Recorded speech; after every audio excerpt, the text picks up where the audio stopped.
Assalamu alaikum students, welcome to my channel Mosma Batul. In this video I am going to differentiate phrase and clause, that what is called phrase and what is called clause. Even though these both things have combination of words but still there is a difference. हम एक sentence use करते हैं, उसी sentence में sometime एक clause भी होती है और एक फ्रेज भी होती है, और कुछ सेंटेंसेस ऐसे होते हैं जिसमें क्लॉज होती है और सेपरेटली कोई फ्रेज नहीं होती। बेसिकली फ्रेज उन कॉम्बिनेशन ऑफ वर्ड्स पर बनी होती है जिनको अगर हम सेपरेटली देखें so these words don't convey proper meanings of the sentence, लेकिन अगर क्लॉज के कॉम्बिनेशन ऑफ वर्ड्स को देखें तो ये प्रॉपर मीनिंग्स कन्वे कर रहे होते हैं। विदाउट एनी फ्रेज भी हम इसको कंप्लीट सेंस में समझ सकते हैं। सो इसमें जो मेजर डिफरेंस है वो ये है सब्जेक्ट एंड वर्ब का कॉम्बिनेशन, जो कि क्लॉज में होता है but there is no any combination of subject and verb in the phrase. So this is the major difference between phrase and the clause. We can say there is also a combination of words, the combination of different words, and there is also a combination of words. तो this is the difference कि उसके अंदर combination of subject and verb होता है और यहाँ पे जो phrase होती है उसमें subject और verb का combination नहीं होता. So this is the difference. अब कोई सा भी sentence जिसमें subject and verb का combination पाया जा रहा है वो क्या होगा? clause होगा, और जिसमें नहीं obviously that is phrase. For example, look at this sentence, he is writing on the paper.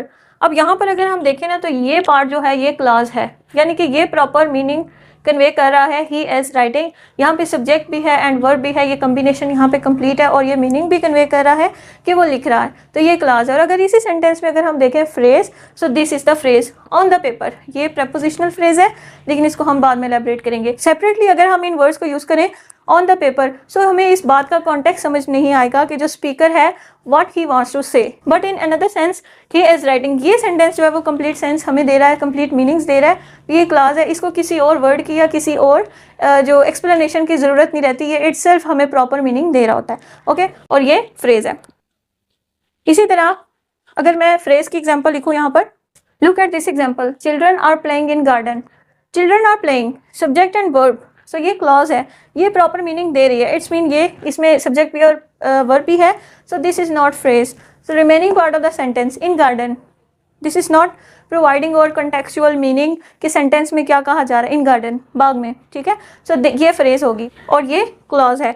So definitely ये पार्ट जो है सेंटेंस का दैट इज फ्रेज और बाकी ये वाला क्लॉज होगा, ठीक है। ये डिफरेंशिएट मैंने किया सर्कल से, यहाँ पे फ्रेज इन सर्कल है और यहाँ पे क्लॉज जो मेन बात हो रही है वो इन सर्कल किया मैंने, और ये अंडरलाइन जो किया है वो ऑपोजिट थिंग है, यानी कि इसमें अंडरलाइन थिंग जो है वो क्या है, क्लॉज, और इसमें अंडरलाइन थिंग जो है वो है फ्रेज। और इसके अलावा भी कुछ ऐसे वर्ड्स हैं जो लाइन के एंडिंग में समटाइम स्टार्ट में भी होते हैं जिसमें सब्जेक्ट एंड वर्ब नहीं होता, तो वो फ्रेज होते हैं। For example, she gets up early in the morning, तो शी गेट्स अप अर्ली ये प्रॉपर मीनिंग दे रहा है, in the morning, in the evening, इस तरह के जो वर्ड्स होते हैं वो फ्रेज होते हैं। फर्दर टू एग्जाम्पल्स और देखें, she wants to play with the doll, यहाँ पे सब्जेक्ट भी है शी एंड वर्ब भी है, शी वॉन्ट्स टू प्ले, ये हो गया क्लॉज, ठीक है, कि ये कन्वे कर रहा है full meaning.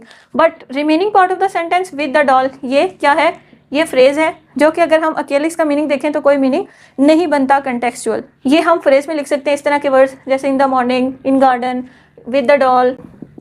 Okay, next example है, they are going out to watch movie. They are going out, यहाँ पे दे सब्जेक्ट है, गोइंग वर्ब है, तो ये सेंटेंस जो है वो कंप्लीट हो रहा है, दे आर गोइंग, ठीक है। आउट भी अगर ऐड कर लें, दे आर गोइंग आउट, वो बाहर जा रहे हैं, ठीक है। दे आर गोइंग, ये भी कंप्लीट सेंस है इसका, तो ये क्या है, ये होगा क्लॉज, और रिमेनिंग पार्ट क्या है, टू वॉच मूवी, मूवी देखने के लिए जा रहे हैं, ये है फ्रेज, ये यहाँ पे आ जाएगा। इस तरह के और भी जो एंडिंग और स्टार्टिंग ये फ्रेज होते हैं। So this is the difference between phrase and clause. I hope कि आपको इसका डिफरेंस अच्छे से समझ आ गया होगा कि क्लॉज क्या होती है और फ्रेज क्या होती है। फ्रेज की भी बहुत सी टाइप्स होती हैं, वो हम इंशाल्लाह नेक्स्ट वीडियो में करेंगे। क्लॉज की 2 टाइप्स जो कि बहुत ही कॉमन है, dependent clause and independent clause. Dependent clause word से ही जाहिर है कि ऐसी क्लॉज जो कि खुद कोई मीनिंग क्लियर नहीं कर रही, खुद कोई मीनिंग कन्वे नहीं कर पा रही जब तक उसके साथ कोई इंडिपेंडेंट क्लॉज ना हो, ठीक है। यानी कि क्लॉज, अब याद रखिएगा कि दूसरी भी क्लॉज ही है, उसमें भी सब्जेक्ट एंड वर्ब का जो कम्बिनेशन है वो होना कंपल्सरी है, दैट्स वाई वो उसको हमने क्लॉज का नाम दिया है। ये नहीं कि हम यहाँ से फ्रेज लगा दें तो बोलें कि ये डिपेंडेंट क्लॉज है क्योंकि इसमें हमने सब्जेक्ट और वर्ब नहीं लगाया, तो इट्स रॉन्ग, ये हमेशा फ्रेज ही रहेगा, ये क्लॉज नहीं बन सकता। डिपेंडेंट क्लॉज के अंदर भी सब्जेक्ट और वर्ब जरूर होंगे, चाहे वो डिपेंडेंट है चाहे वो इंडिपेंडेंट है, both have the combination of verb and subject. So these are the two types of clauses, dependent clause and independent clause.